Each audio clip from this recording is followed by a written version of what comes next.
All right. Hello. I know I freaked my host out for a second there because he was like, oh my gosh, it's 5:30 and she's not logged on. The long office day. But thank you for joining me. We are going to jump right into it. Welcome to Full Circle's Pregnancy Orientation webinar. I'm your host, Dr. Adam. Some of you have already done your history visit with me, and I had a chance to remind you that this was coming today. Hopefully, we have a few more people joining now, and they are going to grab some paper and some pens so they can take down all the great information that we have right now. So, if you are able to hear my voice and see my host screen, raise your hand, and we will get started. Okay, I don't see any hands going up, so also, I don't have a message saying that no one can hear me. So I'm hoping that you all can hear me because I'm going to go ahead. We've got a lot to get through. Housekeeping items first. Oh, okay, there we go. I see a thumbs up. Thank you. This is confidential, so please feel free to ask questions. And no one will know that you are, uh, sorry. Okay, I guess in the chat, my host got rid of that. No one will know that it's you. If there's something that I think is too personal, if I answer the question, people will know who you are, like you're identifiable by it. I'll tell you, hey, hold on to that until your visit. Otherwise, there are no silly questions. So please participate. I have some poll questions hidden throughout here to make sure that we're all still on the same page. And if you have to jump off at any point, please remember this will be available on our YouTube channel for the remainder of your pregnancies. So the polls are going to look like this. Who is on the line today? How many first-time moms do I have? And how many veteran moms do I have? And you will get a chance to answer the poll. And then once you've answered it, I will say the poll question is over and I'll tally it up and tell you what is happening. So there should be a poll question up that you're able to see, and you can go ahead and answer that and tell me who's on the line, and that will help me to guide what my next steps are going to be. And I see we are pretty even here. First time moms, though, edge out the mommy veterans this time. All right, so things we're going to go over today will include the full circle experience, which includes where we deliver, some office protocols, what to expect at your pregnancy visits. We will go through some prenatal resources. I will also go through exercise and nutrition in pregnancy. We'll wrap up with a COVID-19 update. So we'll start with the philosophy of Full Circle, which is why many of you are here.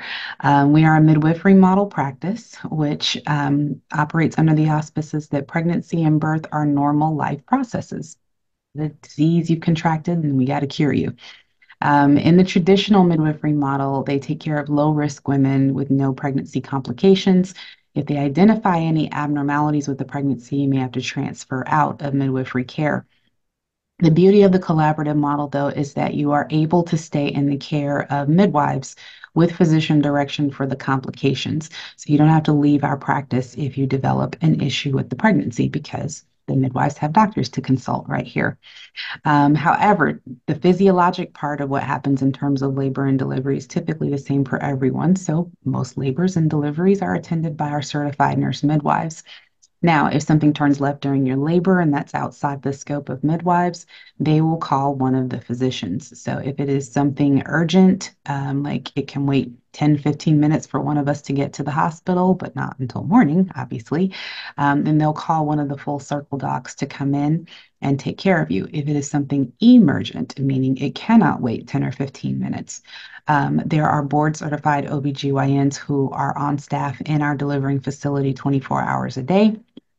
And to put into perspective how often we actually have to use them, we did nearly 550 deliveries last year, only 3 times were the hospitalist called. And I will tell you the most common reason the hospitalist is called is not a bad emergency, but a my baby's not waiting emergency. And so sometimes if the midwife is en route to the hospital trying to meet you, the hospitalist may have to attend your delivery. But we will be there in just a few minutes. So please try to get to the hospital in time for us to catch the baby. Where do we deliver? We're at HCA Florida now, which is less than 10 minutes from our office. They are doing tours. They do one-to-one tours. So they do have stork tours. Actually, there's one tomorrow. So if you'll have another chance. They do them quarterly, but these are big group tours, like a baby shower. It's really cute. They raffle off prizes, and you get to go up and see the unit, meet the nurses. So those are quarterly. So if you miss the one tomorrow, don't worry. There's another one before the end of the year. But if the times of the stork tours don't work out for you, you can always call that same number. There are posters in every exam room, and you can do one-to-one tours. So they will arrange times during the day, in the evening, on the weekends, whatever's convenient for you and your family to come and see where you're going to welcome your little one or little ones. All right, our office, Full Circle, is open from Monday through Thursday, 9 to 1. We close for lunch from 1 to 2, and then we reopen at 2 and we close at 5. So during the lunch hour, the phones roll over to the emergency on-call provider. And that is because if you have an emergency between 1 and 2, we don't want you to be leaving a voicemail with someone who will not get it until later on. If you have an administrative matter between 1 and 2, like I'm going to be late for my appointment, I need to change this, I'm looking for this form, please don't leave a voicemail on the emergency on-call line between 1 and 2, because when the midwife is in the hospital taking care of patients, she's not going to call the front desk and give them all the messages. Just wait and give us a call back after 2. So the phones are not broken if you call between 1 and 2 and you get this is the after hours line for Full Circle.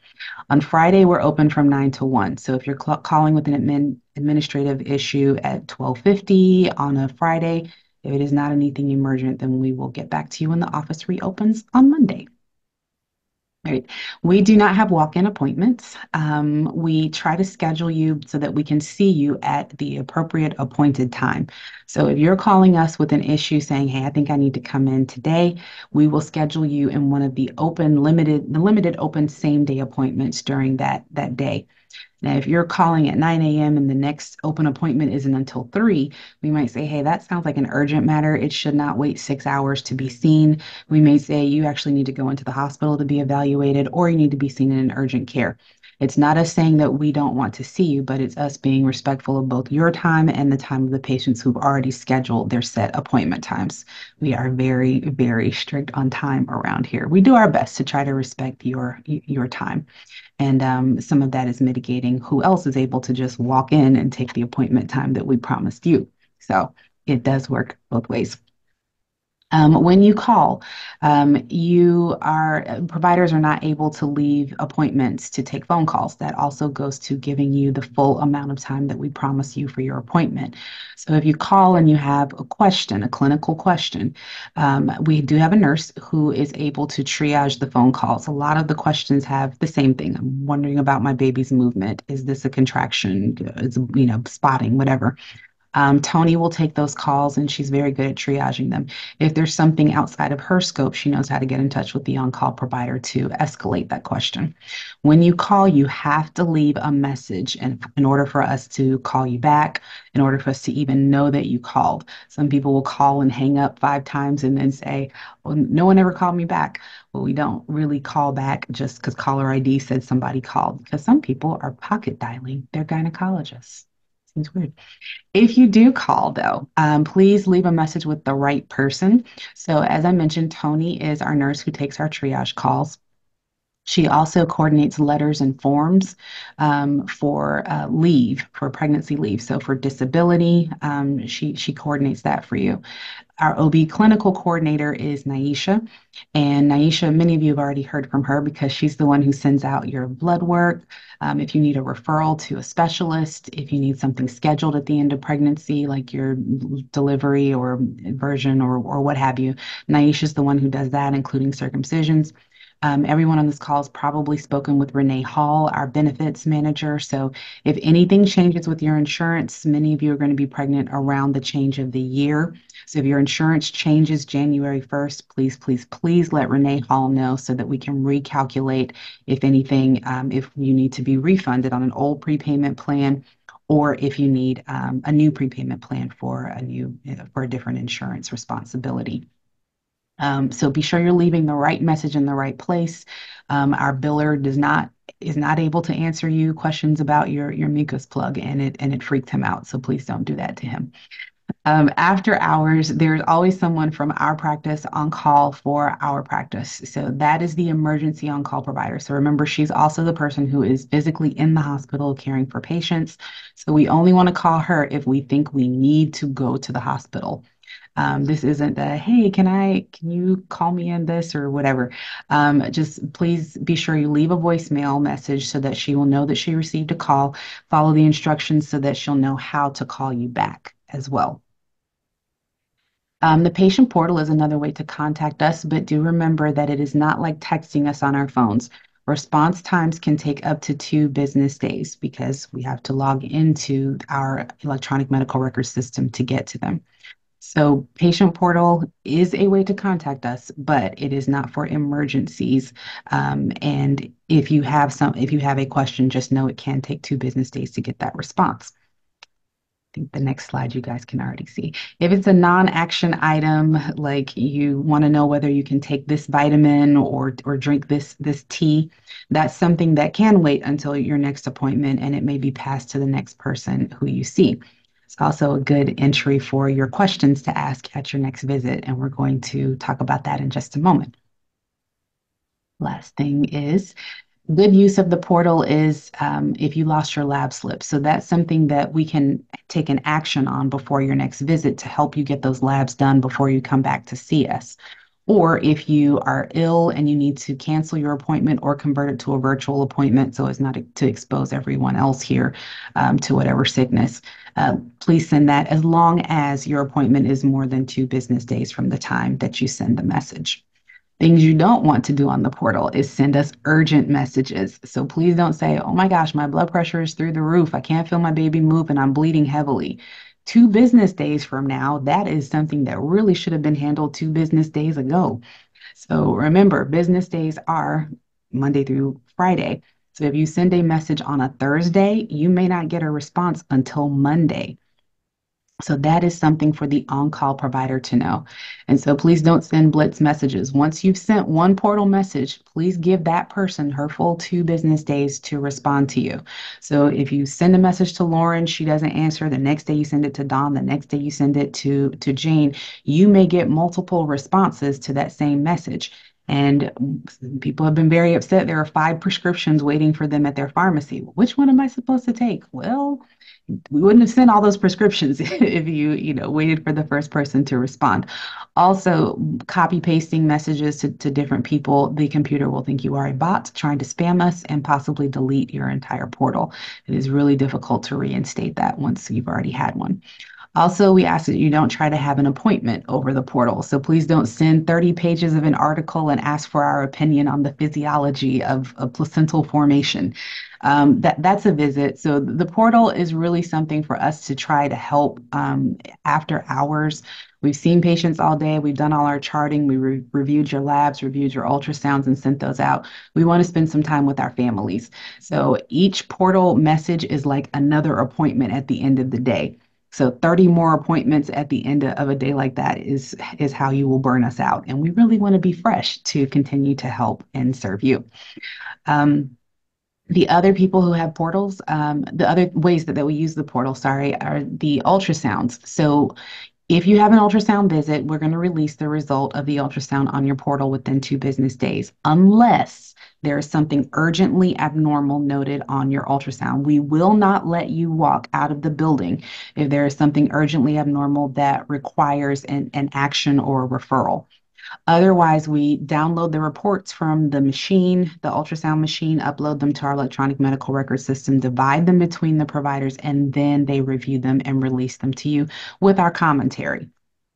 So they may have an action like, oh, you need to repeat this in 4 weeks, but you'll get that from us within 2 business days because that's not something urgent. Quest also has a portal. So when we send you to Quest to have labs done, sometimes they send the results to you before they send them to us. And you see all this red on your paper and it freaks you out. And you immediately send us a message saying, what does this red mean? And we don't know yet because we don't have the results. But I will say sometimes pregnancy means that the red is actually normal. It doesn't necessarily mean abnormal. The reference ranges they use are for non-pregnant people. There are physiologic changes in pregnancy that make the reference ranges okay. So give us a chance to review, to receive the labs, review them, and release them. Now, if you've been sitting on these labs for more than a week and you haven't heard anything from us, it's possible Quest sent it to you and not to us at all. So in that case, just let us know, hey, I've had my Quest labs back for a week. Do you guys have them? Please don't send them, don't attach them through the portal because we still need to close the interface loop on our end with our orders and knowing that we did receive them. And that helps us keep track of what labs you have completed. The next question I have is, I have a cat. Can I change her cat litter or no? No, you cannot. And that was my next thing is any questions on how to reach us.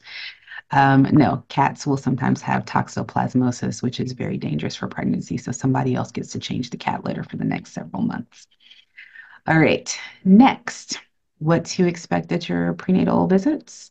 Expect that you will forget all of your questions. So please text yourself questions and start a text thread with yourself so you can bring them in because sometimes, like after y'all hear that baby's heartbeat, you just everything else flies out of your mind and you forget until you walk out and then you remember everything. You're like, let me send 7 portal messages. Please don't do that. Text yourself so that we can have the conversation while you're here in the office. That's what your appointments are for. We want you to wear loose, comfortable clothing so we can access your belly because at every visit, we're going to listen to the baby's heartbeat, not necessarily do an ultrasound, but we're going to use our Doppler so we can hear baby's heartbeat. We ask you to arrive about 5 minutes before your scheduled appointment time so you'll have time to check in with the front desk and handle any insurance or whatever questions they have up there. If you need to leave a urine sample, you will know. So people who are being followed for high blood pressure or high blood sugars, that's only check it. The American College of Obstetricians says we no longer have to check urine on every single person who comes in. So we know you're pregnant, you've been driving here, you've been drinking your water, you better be drinking your water, and you need to go to the bathroom. So if you come in, then please go ahead to the bathroom if you know you don't need to leave a urine sample. So blood pressure, blood sugar, or recent urinary tract infection, and we need to be sure that it's cleared. If you're 10 minutes late, we will have time to check on you and your baby, but obviously that leaves less time for our questions and discussion. If you're 20 minutes late, you missed the whole entire appointment slot. But if there's an appointment slot that's open later in the day, we may be able to work you in with that person. If that time doesn't work for you, then we can reschedule to a time that is mutually good for both of us. Great. Diagnostic ultrasound visits. So the question I get is, when will I get my next ultrasound? That was so much fun. Good question. So diagnostic ultrasound visits are separate from your prenatal visits. So prenatal visits are with one of the providers. One of the ways to know whether you have an ultrasound coming up is to look at your portal and see, do you have more than one appointment time on the same day? And or is your appointment times associated with the provider's name? So Tina Test, my imaginary patient, logs into her portal and she clicks on appointments. And Tina sees that she has 2 appointments on the same day. The first one is with ultrasound, which is not a provider's name. The second is with Dr. Yeckel, which is a provider's name. So Tina knows she can bring her family in for the 9:20 visit for her ultrasound, and then they can hang around to talk to Dr. Yeckel about it. Remember that the ultrasound reports are going to be sent to your portal within 2 business days. Two, unless there is something urgently abnormal. In that case, this is the one time that we will break from our usual schedule. Someone will come out of the room and discuss the results with you and make a plan on that day. So if you're checking out from a regular visit and your provider says, hey, you have an ultrasound due, please be sure that the front desk schedules you 2 separate appointments. They should schedule your ultrasound and your regular prenatal visit. Typically, the provider is sending that message to front desk, but if you're speedy and you get up there before the message gets to front desk, just know that you'll need 2 appointment times.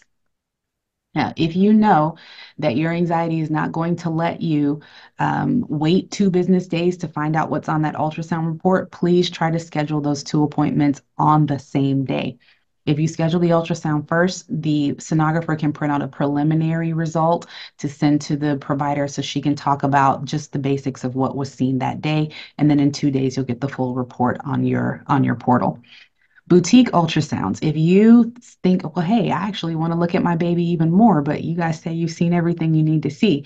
These are fun ultrasounds. Places around the city. Again, this slide is for informational purposes. No one's endorsed over anyone else, but just different areas of the city where you can go and get the baby's heartbeat on a in a stuffed animal. They give you USBs and cute little things, mementos and 3D ultrasounds. This is super cute. So feel free to go and look at your baby even more than we medically need to, but we have to have a diagnosis code in order to look at your baby.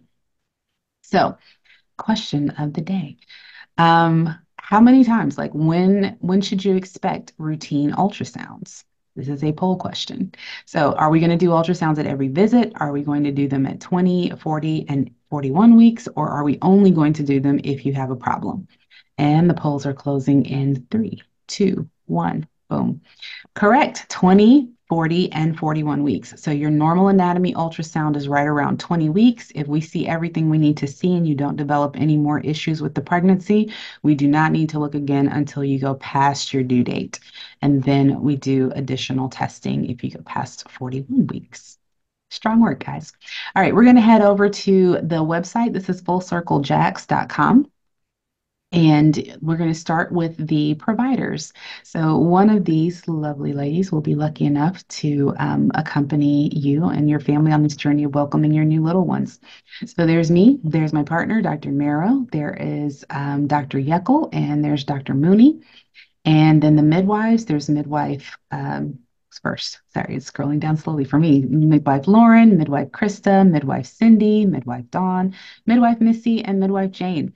And all of these smiles on this page are genuine because everybody here is doing their favorite thing in the world to do, and that's help you grow your family. So you can click on our names and learn a little bit more about each one of us and things that we may have in common. And then here back at the top of the page, we're going to go to patient information. So this is where we're going to spend a lot of our next couple moments. Under the obstetrics tab, you'll know you're in the right place. You'll see the bellies and then the baby at the end there. Our delivery statistics. So we are very transparent about our numbers. So our stats are out there dating back to 2018. For people who are trying to avoid C-sections, what is your chance of actually having a cesarean delivery here at Full Circle? Lots of good info there. Prenatal care timeline, let's start there. So this is what to expect at each visit. So everyone on this call has already had their confirmation of pregnancy visit, which was the ultrasound that gave you what your due date was. And then you had a conversation with Renee Hall regarding your benefits. If you have already had your virtual visit with me to go over your medical history, your next step is to receive your lab slips from my OB coordinator, Naisha. If you haven't had your virtual visit, then it should be coming up soon. And we're going to go through your pregnancy history and your medical history and your genetic history and determine what labs, in addition to your standard prenatal labs, need to be ordered. So we have lab transparency here, so you'll know exactly what the standard labs are. So you can see there in the middle, blood type, blood count, some serologies, and a urine culture are the classic ones. The next box tells you what the optional genetic testing is. So this is for things like if you're a carrier for certain genetic illnesses like cystic fibrosis, spinal muscular atrophy, sickle cell, and then there's chromosome testing for Down syndrome. All of that is optional, and we discuss it at your virtual visit with me and then get that ordered for you. At this point in pregnancy, we're seeing you every 4 weeks in the office. So about 4 weeks after you had your confirmation visit, you should be back in the office for your physical exam. So that's roughly 12 to 14 weeks. For your physical, part of the regular panel is the gonorrhea and chlamydia cervical cultures. Those go along with the routine orders.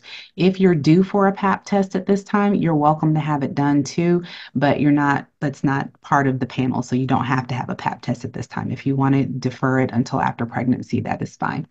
If you have a high risk issue after you've spoken with me, usually that's when I will send the referral to the high risk docs, and then you're able to go in and see them when they reach out to you.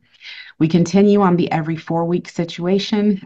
You have your second trimester visit where we talk about some things that happen in second trimester. You start feeling the baby move, and that's really cool. And then around 20 weeks, you have that anatomy ultrasound that we talked about. So you'll see in the middle there the mental health screen. So we try to screen everyone around this time for depression or anxiety.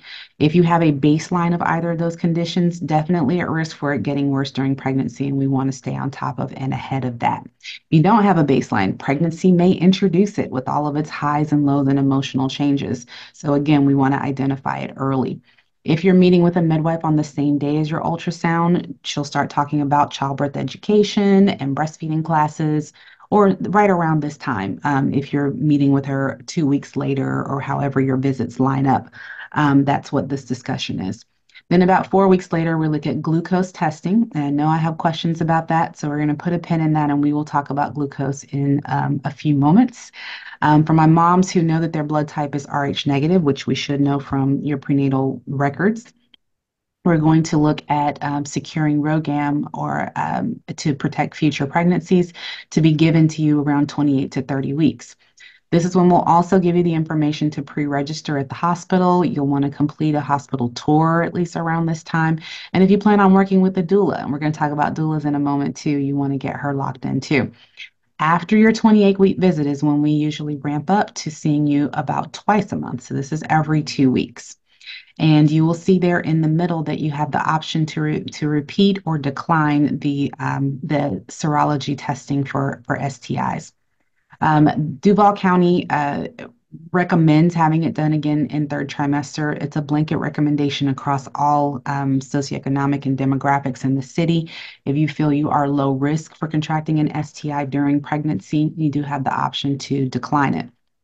First time mamas and veteran mamas too. You want to make sure that that you have a pediatrician, or that the pediatrician you already have is who you want to stay with and take the baby to see after delivery.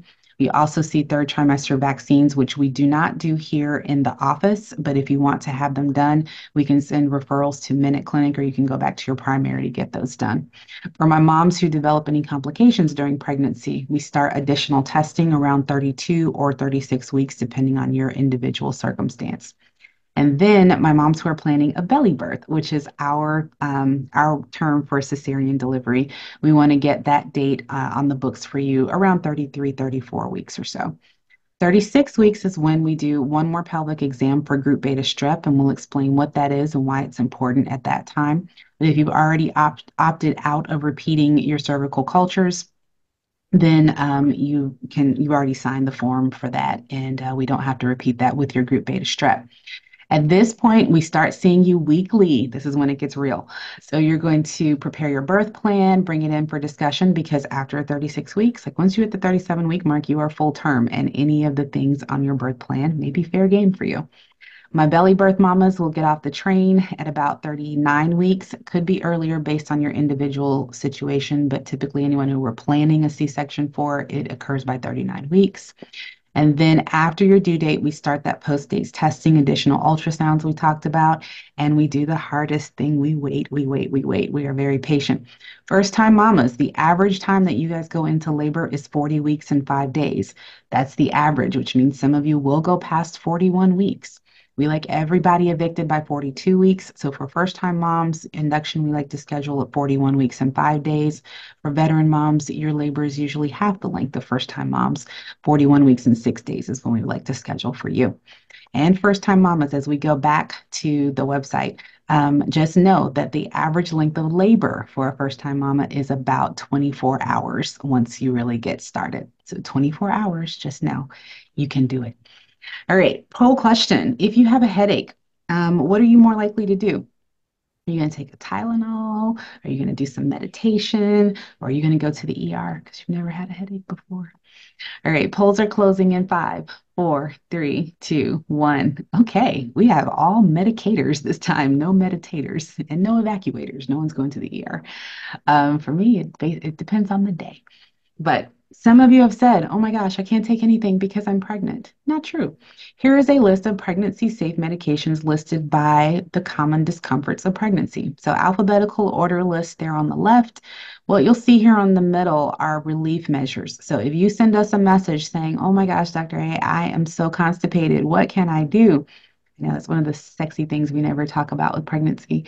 So the first thing we're going to do is say, We need to increase your roughage, drink water. Like, we're probably going to send you a link. Like, the first thing we're going to say is, have you tried everything on our website? And so, if you haven't, and some of y'all are getting smart, you send me messages, hey, Dr. A, I've tried everything on the website and I still have this problem.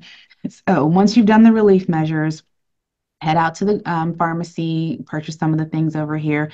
Some of them you'll see are, more holistic, like super aloe tablets. There's vitamin B complex, diffuse peppermint oil, rosemary, things like that. And then some are more Western medicine, like Colace, Pericolace, Metamucil. There are also some caveats on here, things to avoid, cough medicines that have pseudoephedrine in them because they can raise your blood pressure, Pepto-Bismol because salicylic acid can affect baby's heart. And if you're nauseated, if you're having vomiting, please do not continue to try these things if you can't keep down fluid for 24 hours. You need to go in someplace and get IV hydration. So just remember all of this stuff is out here. We want you to try these things first. And then if you're still having the problem, definitely reach out to one of us. And we'd be happy to then talk about next steps, including prescriptions if necessary. The next box is about gestational diabetes. We're not going to click on it right now, but I do want you to remember that it's out here because you will need this information later on in my talk and in your pregnancy. Weight gain in pregnancy, though. Some of you are very concerned that you've not gained any weight in your first trimester. Some of you are concerned that you've gained a lot of weight in your first trimester. This is a guide for the recommended weight gains in pregnancy. So there's a link here you can click to put in your height and weight, and it will tell you what your body mass index is to start the pregnancy. Based on that number, you'll see the recommended weight gain. If you have twins, you can add 10 pounds to the upper number on there. Enjoy your cupcake. But you'll see on that last column that the rates of weight gain are in your second and third trimester per week. So if you haven't gained weight in your first trimester, because I know you're nauseated, you don't have an appetite, nothing smells good, nothing tastes good, that is normal. Your rates of weight gain are in your second and third trimester per week. So it will come back. All of those things will be just fine, and you're going to gain the appropriate amount of weight during pregnancy. Great. When we go back to the website, you'll see birth preferences. So many of you will want to make a birth plan. So in the beginning, Full Circle saw a lot of birth plans, and so we had a chance to amass a lot of the things that we were seeing over and over again. As people kind of got to know us more, there were less and less birth plans because people just kind of knew that they came here for certain things like delayed cord clamping, skin to skin, perineal massage, that sort of thing, avoiding episiotomies. But for first time moms, especially, sometimes creating a birth plan can help to decrease some of that anxiety about, I've never done this before, I need to control something. And also just kind of communicating with your birth team what is important to you in a birth experience. So, everything from how you want labor to start. I will say, like, if you see things on there like for augmentation, um, breast pump, you'll have your breast pump at your house. So use your breast pump at your house if that's how you want to start your induction. Typically, we do not admit you to the hospital for thousands and thousands of dollar night stay to have you do a breast pump because that's something you could have tried before your augmentation. So the breast pump is something that we're more looking at home before you come in. Say your water breaks and contractions don't start, get on that breast pump before you come in for augmentation that you can only receive under our care in the hospital. You'll see different options for pain relief. So obviously, it's a hospital. You got epidural, you have IV pain meds, but we have tubs, hydrotherapy. So tubs do decrease the amount of discomfort with contractions. So they are available for labor. We're not delivering in tubs at this time. Nitrous oxide hopefully will be up and running by the time you all are in labor. But important things to note is that we're not talking about strapping you to the bed and starving you. So we want you to get up and move around, be an active participant in labor so your baby can also be an active participant. You can push in any position, you can deliver in any position. Our standard, again, is delayed cord clamping, immediate skin to skin, early latch for breastfeeding. You also see on here the routine medications that are offered to newborns. And you always have an opportunity to come in and ask the midwife, well, what is this medicine for? Does this apply to me? Do I need this? And then if you're planning to have, your son circumcised, vitamin K is required. The vitamin K injection is required for that. For my twin mamas, you have choices too. Those are listed on here. And my people who already know that they're having a belly birth for whatever reason, we do practice gentle cesarean, and you'll see some of the elements on there. And if you know that you're one of these people, my only ask is that you please take the playlist seriously because we like to have joyful tunes when we are welcoming a little one into the world. All right, so this might look like a lot, but just remember there are 21 boxes here. Not every box applies to you. So take one box per week and decide what is salient to you, what's most important to you for your delivery experience. Speaking of delivery, how do we get this? How do we encourage this little one to come out? Cervical ripening techniques. So these are not things that put you into labor, but they are things that when your baby gives the signal it's time for labor to start, will help your cervix to be softer, your uterus to be more receptive to contractions. So you can see there's raspberry leaf tea on there as early as 20 weeks, but most of these things are 36 weeks and up. And you can just read week by week what we recommend and the doses. The one thing you will not see on here is castor oil, and some of you veteran moms may know why. First time moms, if you're wondering, please definitely ask the midwives at your next appointment why castor oil is not on our list of recommended things to try to induce labor or to ripen your cervix. I have a question here as we move into recommendations for first-time moms. The question is, will this document be sent to everyone? This document is actually available on our website. So if you go to fullcirclejax.com and you click on the obstetrics tab under patient information, you will see all of these beautiful colorful boxes, and you can click on any one of them. And you can download them or email them to yourself, whatever you want to do, print them out. So first time mamas and trial of labor after C-sections. Do I have anyone on here who had a C-section before and is trying for a vaginal birth after C-section? So I know my first time mamas are all going to say it does not apply to me, but oh, sweet. Okay, cool. Oh my. Yeah, we do have some VBAC mamas on here. I love the yes, and I'm going to rock it because that is positivity. Your success is our goal. So everybody on this call, it looks like should be paying attention to this next box because babies are going to baby. You cannot control what that baby is going to do, but we want you to control what you can. So these are ways to reduce conversion to cesarean. Let me tell you right now, y'all are killing me with these crooked babies, like the head's in there like this or facing up, not breech, but like head is down, but we're facing up.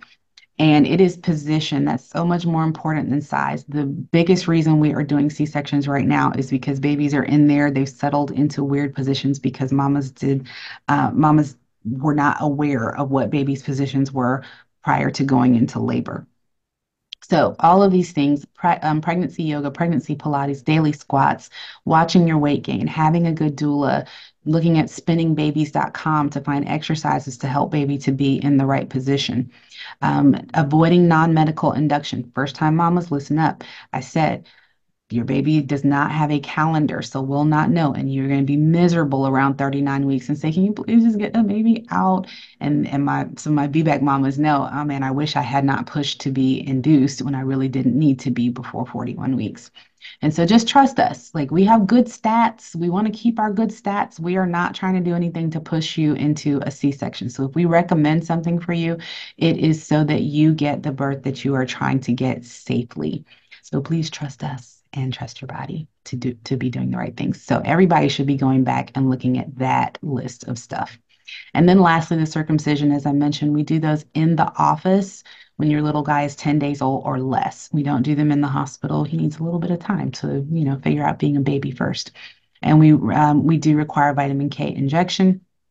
And then we will take good care of him here in the office and give you all the instructions on taking care of the circumcision are here on the website.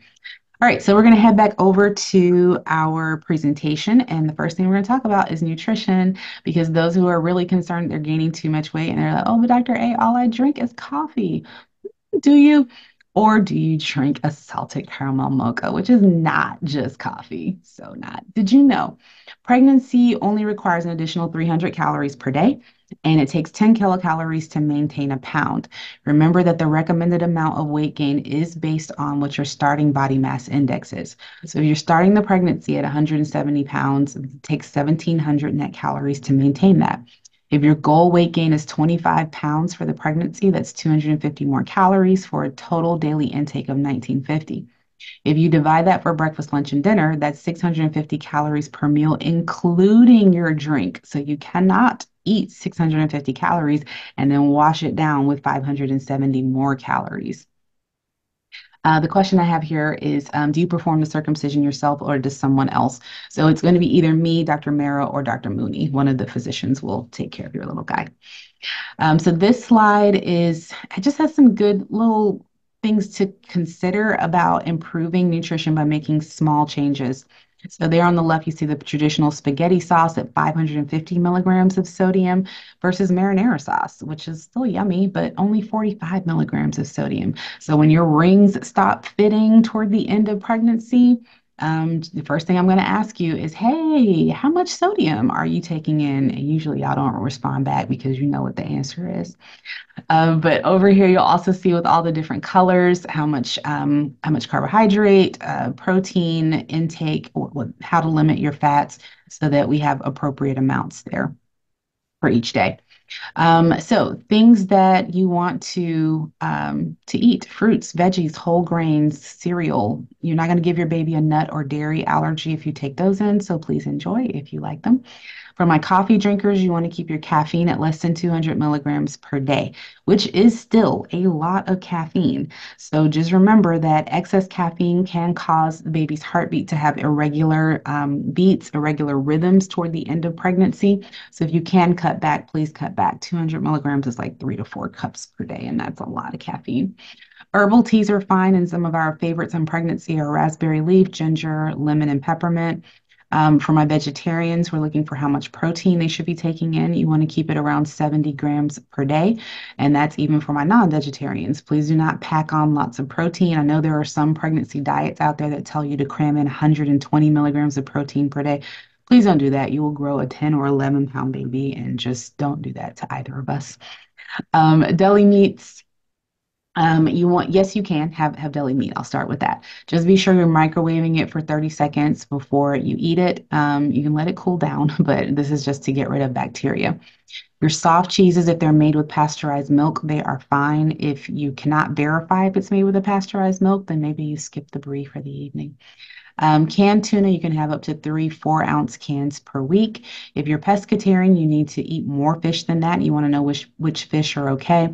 The FDA has this really nice document out here that you can take a look at. It tells you which fish you want to eat sparingly because of methyl mercuries, which ones you want to eat a lot of because they're high in DHA, which is good for babies' brain development.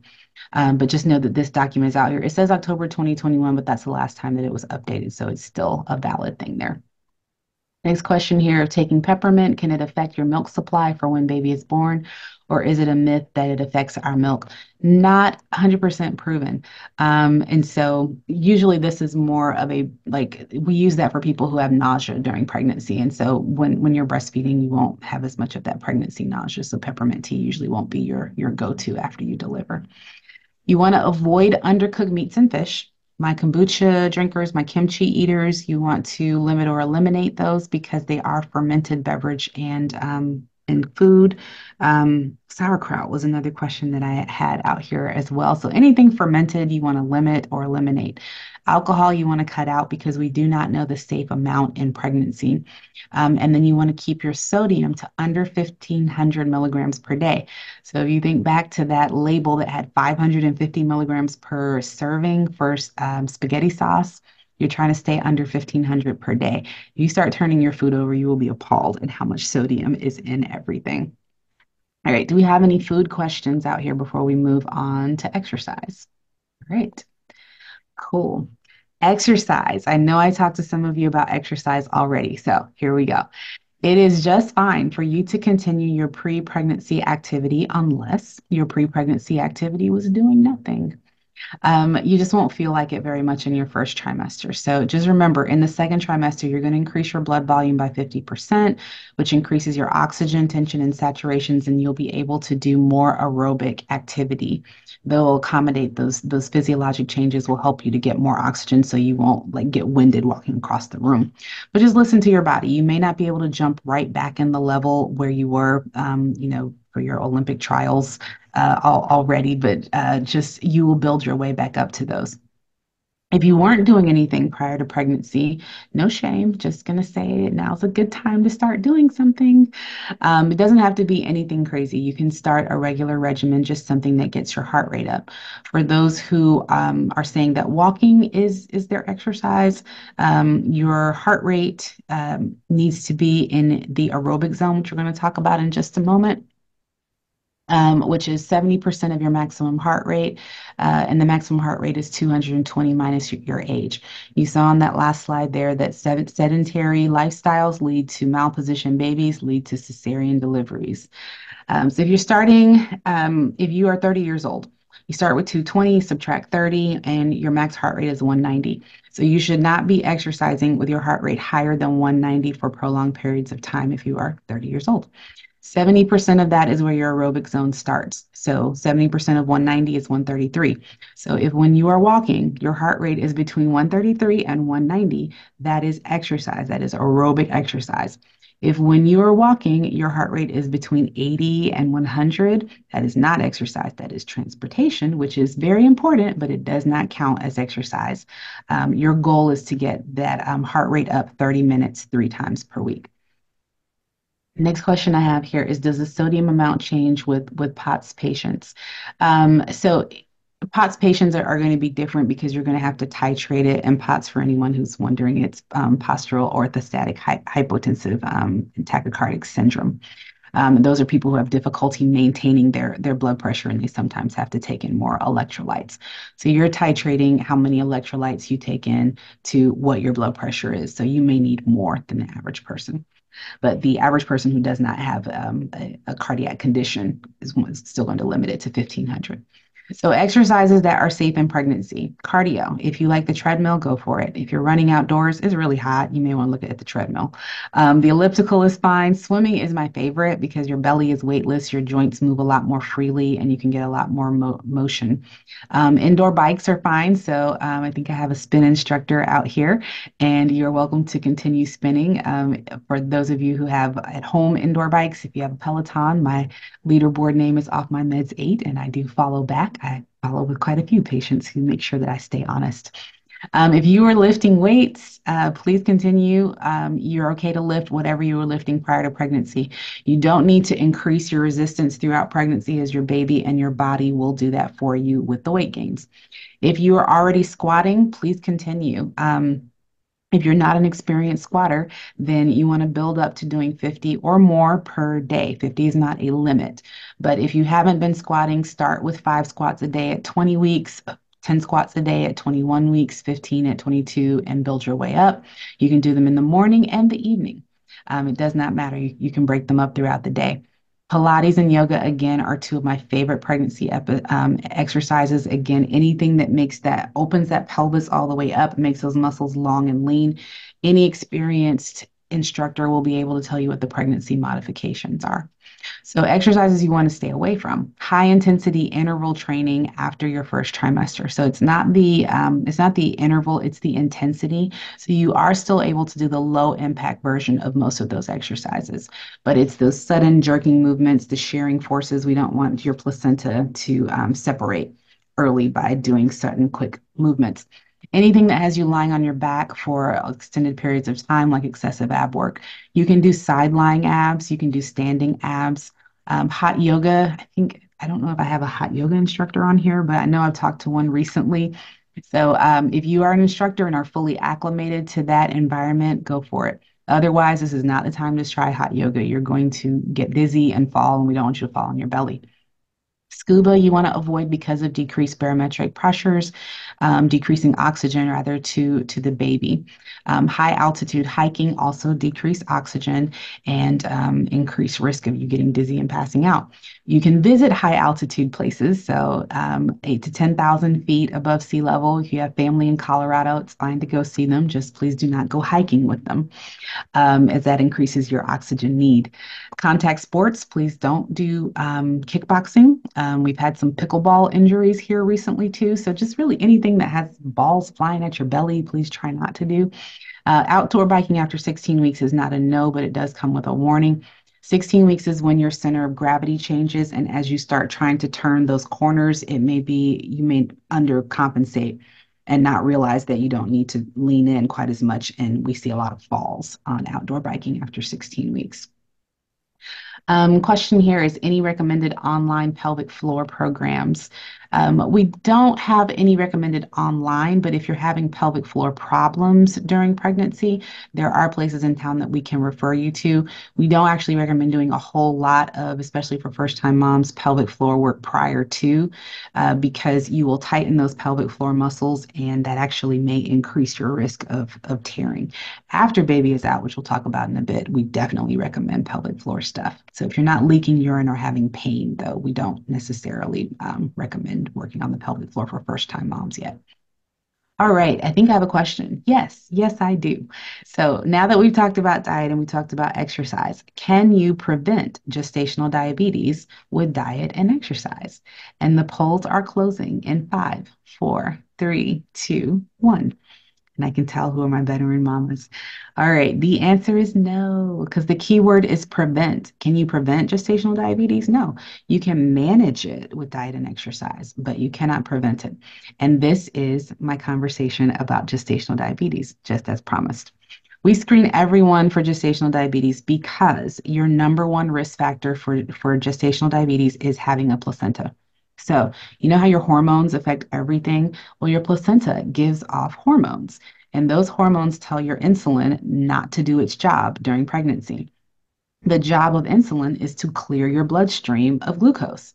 And so, if your placenta is there telling your insulin, just take a break, you don't need to clear the stream of glucose, you have all this excess glucose circulating in your system, which is essentially diabetes, but it's diabetes of pregnancy because of your placenta. So, this is not a judgment on your family history, your lifestyle, anything about you personally. This just has to do with the fact that you have a placenta that is working against you. So, if you can do this pregnancy without a placenta, I do not need to screen you for gestational diabetes, but everybody on this call has a placenta, unless I have some significant others on here. I don't think you have one. So, for my moms, though, who say, but I don't eat any sugar ever. You do eat good sugars. So don't avoid your good carbs prior to the test. So fruits, whole grains, go ahead and have those because you don't want to go cold turkey into doing the screening. If it is the drink that's used for the screening that gives you pause, we have options. Don't worry. Remember that box on the website that I said we're not going to click on this right now? That is the box that I want you to click on when you want to know what your options are. So we have, for example, the Simply Pure drink, which is available for purchase here at the office. It is soy-free, it is dye-free, it is gluten-free, it is BVO-free, it is kosher, and it's vegan. It is offensive to almost no one. It is just glucose. If you would prefer something like the Fresh Test or Glucorganics, then those are also linked, or glucose tablets. Those are linked on that website in that box I told you about. It also has instructions for how long you can eat before it, what happens if you don't pass it. All that information is on the website there. So please remember that. And if you're going to use one of these other options, just know you cannot go to Quest Labs. They don't accept outside glucose sources. So let your provider know so she can write it for you to go to LabCorp or a different lab. Right. And the question here is if you didn't have gestational diabetes in past pregnancies, are you still at risk for it? And the answer is yes, because the older we get, the less sensitive we are to insulin. And so just by having a pregnancy, a subsequent pregnancy, we still have an increased risk with age.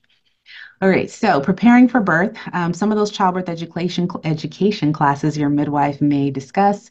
On here, we have representatives, not, again, just for information, hypnobirthing, hypnobabies, Lamaze, Bradley Method is all on here. So this is a good starting place to look for method classes, especially if you're planning for an unmedicated birth. It's like running a marathon. You don't just wake up one day and decide to run 26 point something miles. You do some training. So we definitely recommend training if you plan to do an unmedicated delivery. Next, you'll see, I think you guys already see it. Breastfeeding classes, we can connect you with La Leche League. And also there are breastfeeding classes that are in session at Full Circle and they will, it's an outside provider who comes in, but they're going to cycle through again a little later on in the year or later on in your pregnancy. Every new parent should know CPR. Even if you already know it for adults, please know that infants are different. They have different ratios, and it's not just doing it with one finger instead of doing it with your whole hand. If you're already seeing a chiropractor, please be sure that he or she is Webster certified. That is a special pregnancy certification. We do recommend chiropractic care. If you're not sure if your person is certified or you need someone who is Webster certified, because this can also help with getting baby aligned and in the right position for delivery. When you come out of the restrooms in the front, of the office, you'll see a bunch of business cards for people who we know are Webster certified. And there's a bunch too. Again, not endorsing any one over the other, but just those are people who we know will get you where you're going. All right. How many of you plan on working with a doula? This is a poll question. So you can answer it in five, four, three, two, one. Cool. All right, so at least some people are planning on doing it and some people aren't sure. So if you are wondering what a doula does, you're like, well, what all do I need? I'll have nurses and doctors and midwives. What is a doula? So doulas are there for emotional and physical support. And first-time moms, listen up. Feedback mamas also. They help with physical support, including positions. So if your baby was in a wrong position last time and you need some help during labor, getting little one's head straightened out, a good doula will help you with that. For first time moms, again, pregnancy is a safari. Your doula is a safari guide. They help you with emotional and physical support and relaxation strategies during labor. They're not just for people who are trying to avoid epidurals. They are for people who need to help communicate, who need help communicating their birth preferences.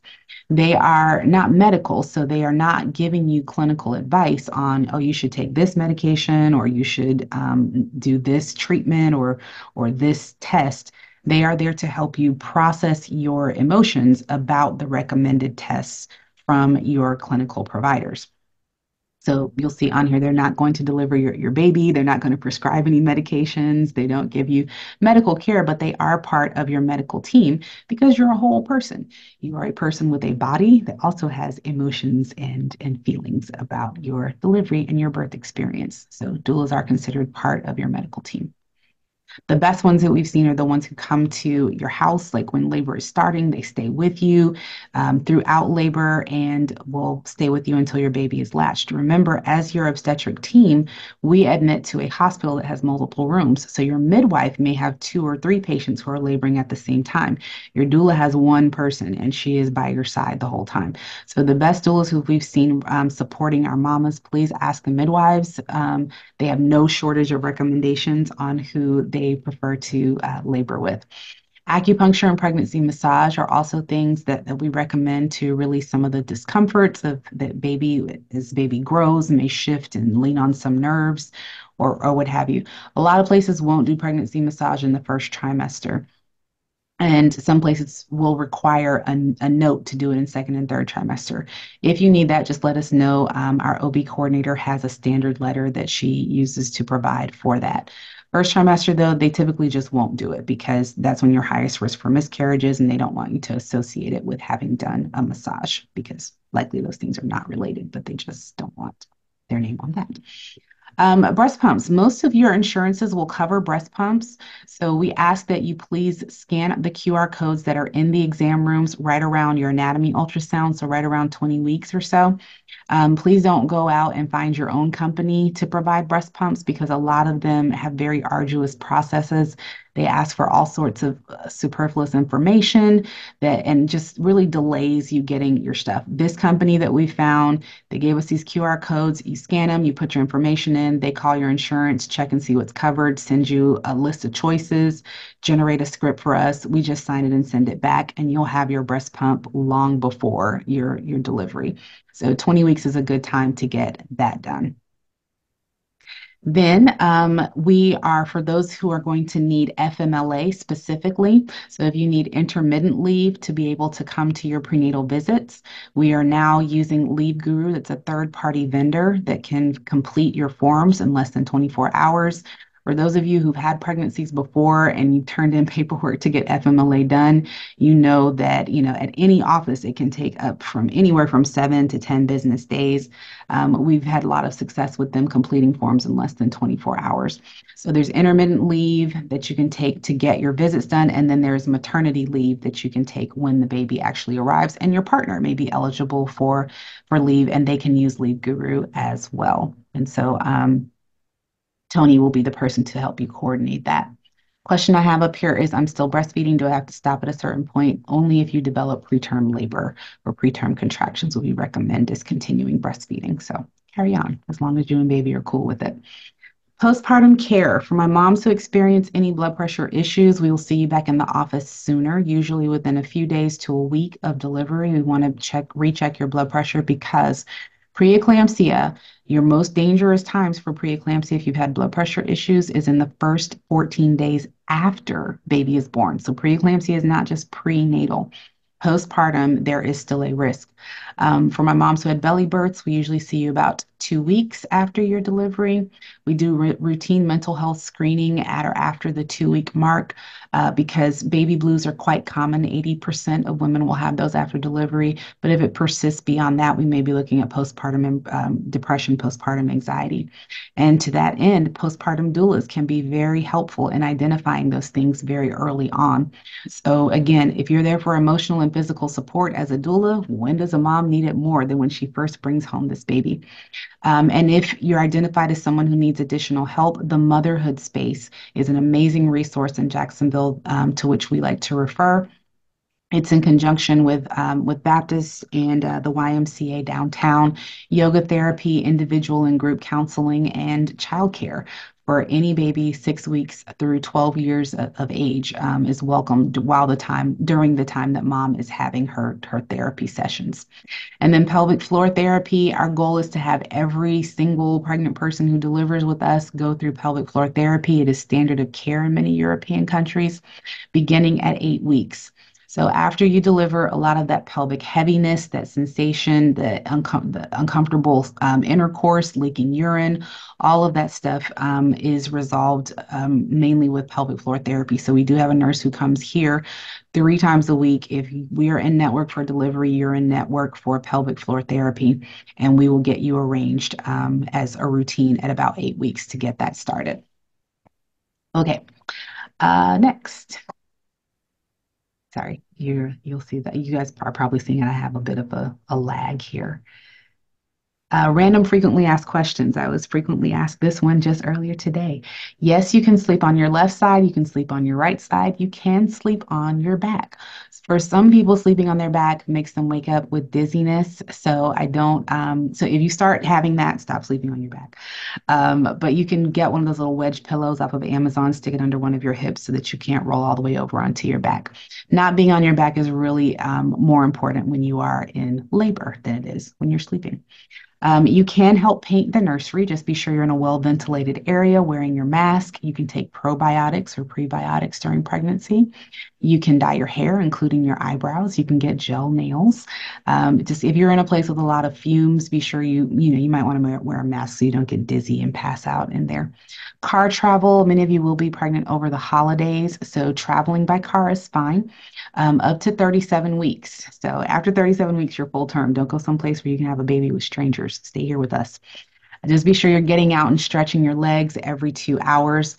Skincare, you can use your benzoyl peroxide, your salicylic acid, just nothing that has retinol in it. And if you need a safe alternative, Bakuchiol, Bakuchiol, is an alternative to retinol. Flight is fine. You can travel by air for my twin moms up to 32 weeks, for my singleton moms up to 36 weeks. Just please, please, please be sure you have snug fitting compression hose on your legs. You are drinking lots of water and getting up and going to the restroom and doing your toe raises while you're in the seat to keep from getting blood clots in your legs that can travel to your lungs. You want to avoid roller coasters and water slides. That is it for those frequently asked questions. Last thing is our COVID update, and then we're done. So for vaccinations, ACOG moved from supporting either way to strongly recommending it based on a study of 35,000 pregnant women in the New England Journal of Medicine in April of 21. Moderna and Pfizer are okay for manufacturers. We don't recommend Johnson and Johnson because it has an independent risk of blood clots, and so does pregnancy. So if you're looking to get a booster to protect your baby, all vaccines are approved for boosters. So getting it around the third trimester so you'll have antibodies to pass through with breastfeeding is the optimal time to do it. As long as you're 6 months past your second injection of either Moderna or Pfizer. If you're 2 months past your Johnson and Johnson, you can get a booster, but not of Johnson and Johnson. So it's okay to mix and match. And there's no optimal time to get it versus your flu vaccine, your RSV, or your Tdap because of how differently they work. If you do, I'm going to answer this question here. Can I use castor oil topically on my face for skincare? Yes, yes. There, you're not going to put yourself into labor with that. If you do contract COVID, there are no formal recommendations for ivermectin, azithromycin, or Plaquenil, and so we do not prescribe those. What we do recommend is baby aspirin at 81 milligrams per day.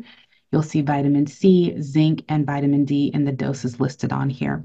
And if you contract it after 6 weeks or before or and after 20 weeks, you will do serial growth ultrasounds because what we've seen is growth restriction in babies who are affected by way of increasing mom's blood pressure.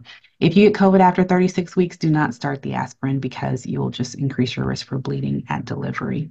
But prior to, you can decrease your risk for gestational hypertension.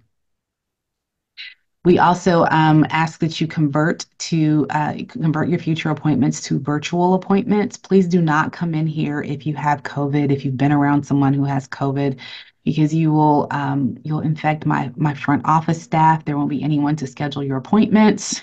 You'll infect your midwives. There won't be anyone to deliver your baby. So please, we just ask that, and just also everyone in here is immunocompromised. They're all pregnant, so please don't come in with COVID and infect all the other pregnant people. We do ask that you treat supportively. So the recommendations for medications for sore throat and congestion are on our website as well. You only need to go to the hospital if you're having difficulty breathing or if you have a fever that you can't break with the normal amount of Tylenol. For my moms who delivered last time during COVID, take a deep breath. It's not like that anymore in the hospital. We are back to our regular visitor complement. So 4 visitors plus your DONA certified doula. We're not requiring masks routinely in the hospital unless you are actually COVID positive at the time of delivery. And if you do have COVID when you deliver, we don't separate you from your baby. We give you an isolette so baby's not exposed to your respiratory droplets, and we provide N95 masks for you. All right. So thank you for hanging with me. The last question that we have is what information can you find on my website? Can you find the birth plan? Can you find safe medications, what to expect at each visit? Or can you find all of these things? And if you are a stellar test taker, then you read to the end and you know that that is the answer. Please remember that we are social, so please follow us on all the things. We are on Facebook and Twitter and Instagram and all the stuff that I don't use personally because I'm old now. But just know that all that stuff is out there.